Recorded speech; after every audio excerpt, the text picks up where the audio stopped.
যারা বাচ্চা নিতে চাইছেন কিন্তু বিয়ের পর দেখা গেল 2, 4, 6 মাস পার হয়ে গেছে, কারো কারো বছরও পার হয়ে গেছে, কিন্তু খেয়াল করেছেন যে বাচ্চা কনসিভ হচ্ছে না।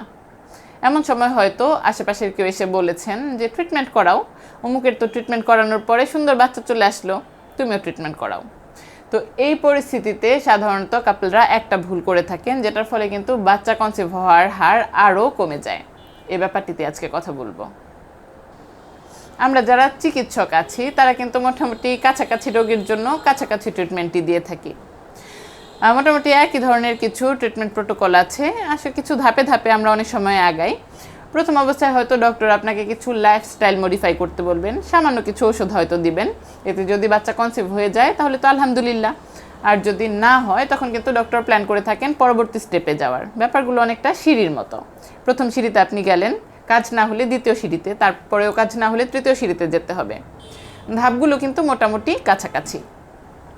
কিন্তু আপনারা কি করেন, একজন ডক্টরের কাছে যান, 2-1টা সাইকেল পার করেন, যদি দেখেন বাই চান্স বাচ্চা কনসিভ হয়নি, সাথে সাথে সুইচ করে অন্য একজন ডক্টরের কাছে চলে যান। এতে করে আসলে কি হলো, সেই পরবর্তী ডক্টরও হয়তো আপনাকে সেই আগের ধাঁচের ওষুধগুলোই আবার রিপিট করলেন।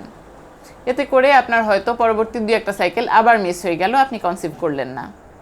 অথচ আপনার জন্য উপযুক্ত ছিল এর পরবর্তী স্টেপের ওষুধগুলো, কিন্তু পরবর্তী ডক্টর তো জানেন না যে আপনি আগে একটা সাইকেল কমপ্লিট করেছেন। কাজেই আপনি যদি বারবার ডক্টর চেঞ্জ করতে থাকেন তখন কিন্তু আপনি বারবার একটা ট্র্যাপের মধ্যে পড়ে যাবেন। এটা আপনাকে অবশ্যই মাথায় রাখতে হবে যে বাচ্চা কনসিভ হওয়ার ব্যাপারটা মানুষের হাতে নেই, আমরা শুধু উসিলা মাত্র। আমরা চেষ্টা করি এবং মহান আল্লাহ তাআলাই দেওয়ার মালিক, তিনি যখন দিবেন তখন ইনশাআল্লাহ বাচ্চা কনসিভ হয়ে যাবে। তাই আপনাদের ট্রিটমেন্ট শুরু করার আগে অবশ্যই মাথায় রাখতে হবে যে একজন ডক্টরের আন্ডারেই দীর্ঘদিন ট্রিটমেন্ট নিতে হতে পারে।